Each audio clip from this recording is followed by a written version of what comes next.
When you say you believe in God or you accept God in your life, that's because you are intelligent and you realize that there is only God. There is nothing but God. All things are God. God is energy, frequency, and vibration. Thank you, Tesla. And in that order, energy. The universe is abundant with infinite energy. Energy is number one. Conscious energy. Nothing is not conscious. Every atom is conscious. Every atom on your nose, every hair here that you see, every atom in my eye, they're all conscious because they are all self-similar fractally from the microcosm through the mesocosm to the macrocosm. Everything is exactly the same. It's all fractals. You go all the way up to the big solar system, you go all the way back down to an atom, and you'll find that it's all electromagnetic. Magnetism is the mother of electricity. Magnetism is 10 billion times more powerful than electricity. Magnetism is the longitudinal wave. It doesn't vibrate. That's why vibration is at the end. You've got energy, frequency, vibration. Vibration is a wave. The waveform is what makes time and space, because the pulse, there's no time and space in the pulse. This is why quantum physicists spew out so much rubbish when they talk about wave-particle universe.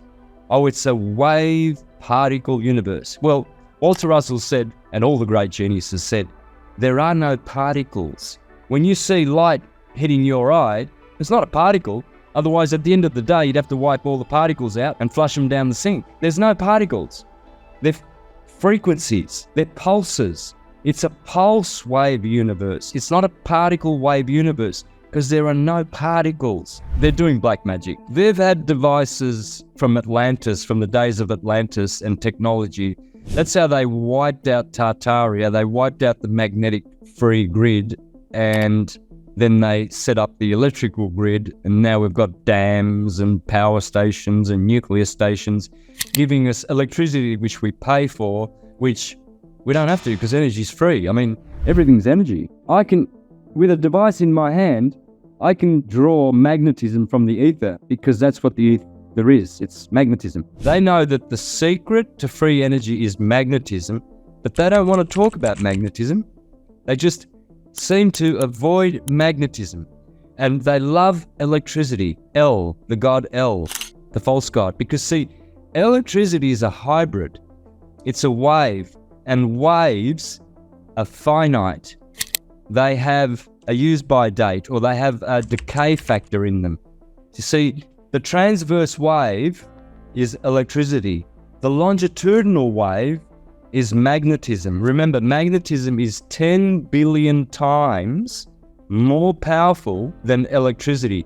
Thank you, Steinmetz, Maxwell, Faraday, Walter Russell, thank you for that fact. All of my presentations are based on magnetism and astrology. It's the science of understanding magnetism. They have, at CERN, they have technology that what they're doing is they're creating vortices, portholes, wormholes to hyperspace or counter space. Ken Wheeler likes to use the word counter space, so do I. Quantum physicists call it hyperspace. Philosophers call it the metaphysical. Some people call it the supernatural. We have the natural world, what we can see, and then we have the supernatural, which is invisible. All of those words mean the same thing. The magnetic world is spiritual, invisible. The electrical world is physical, visible, tangible, and it is temporal, which means it's not eternal. You will die, I will die, this house will crumble, the earth eventually will dissolve. All of the forms that you've ever seen, all the beautiful girls, all the beautiful trees, beautiful mountains, good-looking men, good-looking animals, all of them will transition through the electrical wave, time-space, reality, simulation, and then go back to the magnetic, counterspatial, true world, which is virtually exactly the same as this world, but the activity there is transcendental. It's not physical. So you don't have any conditions. Here we are conditioned. We have to go to the bathroom. We have to eat. We have to go to work. We have to sleep. There's so many things we are conditioned and limited by that we have to do. What they're doing at CERN is what the Freemasons do with their technology. They make egregores. They open wormholes to bring transdimensional evil beings that resonate at their frequency, so that is now their God, and they follow the orders of that God. You see, we think George Soros and Klaus Schwab and the Clintons and Kissinger and all of these guys are running the world at Davos and the CFR and the Bilderbergers and the Jesuits. But they have their boss, and they actually invited that boss. Well, it's a bit of both. That boss, that demon entity, was attracted to this earth because humans have souls. We're like a battery. We're like an energy source for these parasitic demon entities that actually work through the elite family bloodlines. So they've got bosses as well. I mean, they're in the same trap. They're like wardens of a jail. They're still in the jail. You know, if you've got the top position in the jail, it doesn't matter because you're still in jail, you know. So everyone's in jail by this egregore. But see, when Christ returns, which means when you and I awake and enough people awaken and we hit critical mass, then that egregore must, by law, universal law, depart. And now is the final stages of those egregore demons ruining, because they want to either rule or ruin. There's only one philosophy: rule or ruin. And they've been doing that for since 1776, since the Illuminati were founded, and the Constitution with the Bill of Rights and Articles of Confederation were constituted by the United States of America. And the reason was because 3 years prior, in 1773, Pope Clemens XIII, he outlawed the Jesuits. So America, in 3 years, without the Jesuits, they managed to get a Constitution, Bill of Rights, Articles of Confederation. They got a republic set up, and then guess what?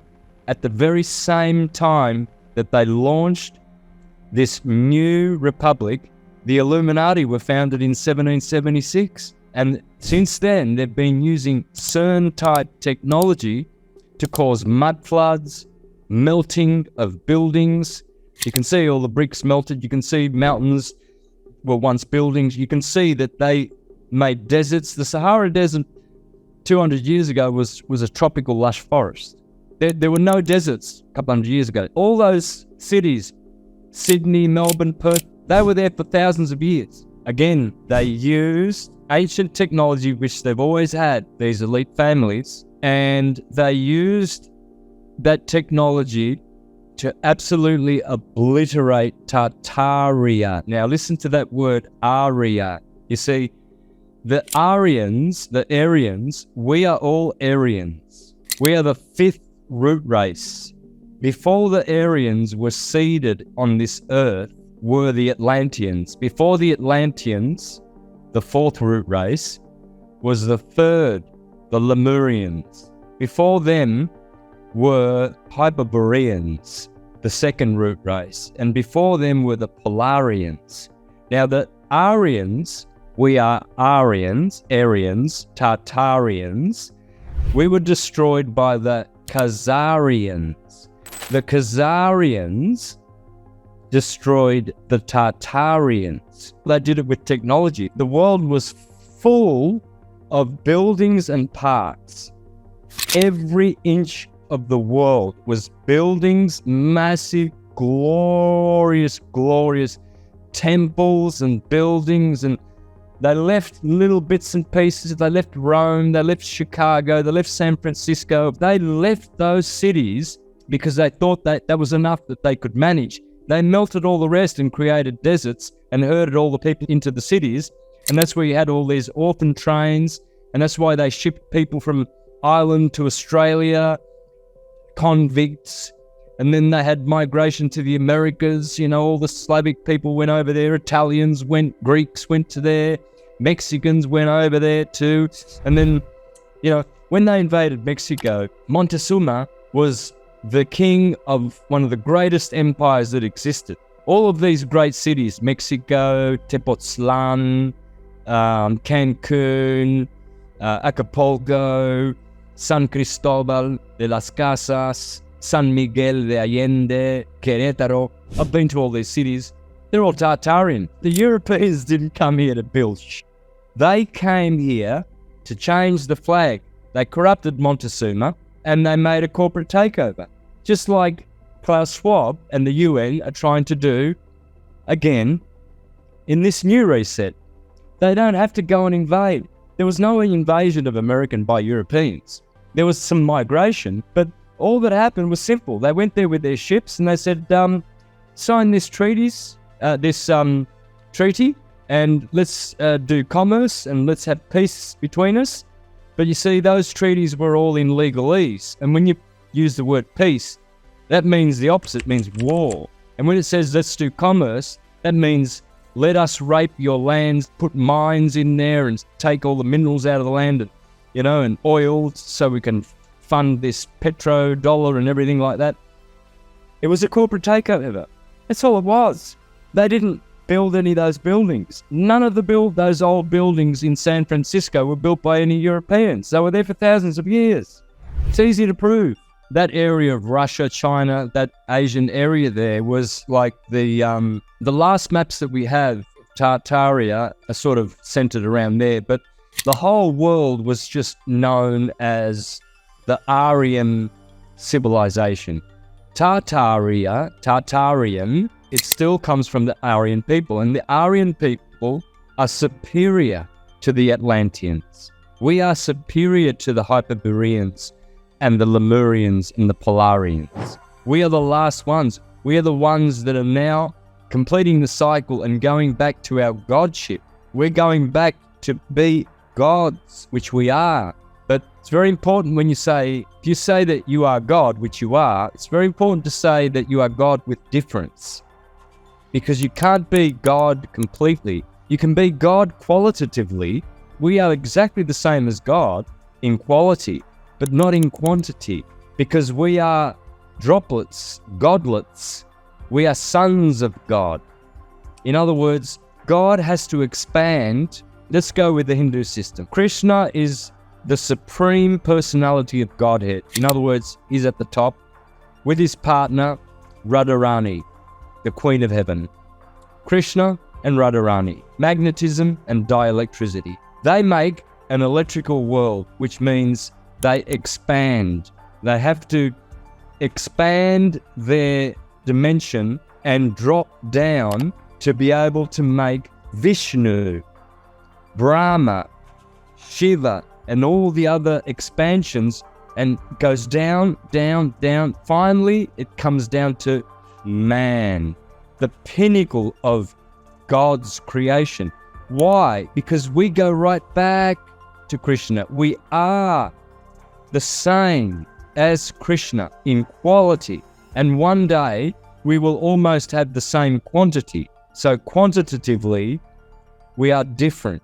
The greatest doctrine you will ever learn in any theology is the great secret, which is 5 words. You are inconceivably God with difference. That's the greatest thing you will ever learn, ever. There's no greater thing to learn than that you are inconceivably, you cannot conceive it. Not in this form, not even in meditation, not even if you are the greatest guru in the world.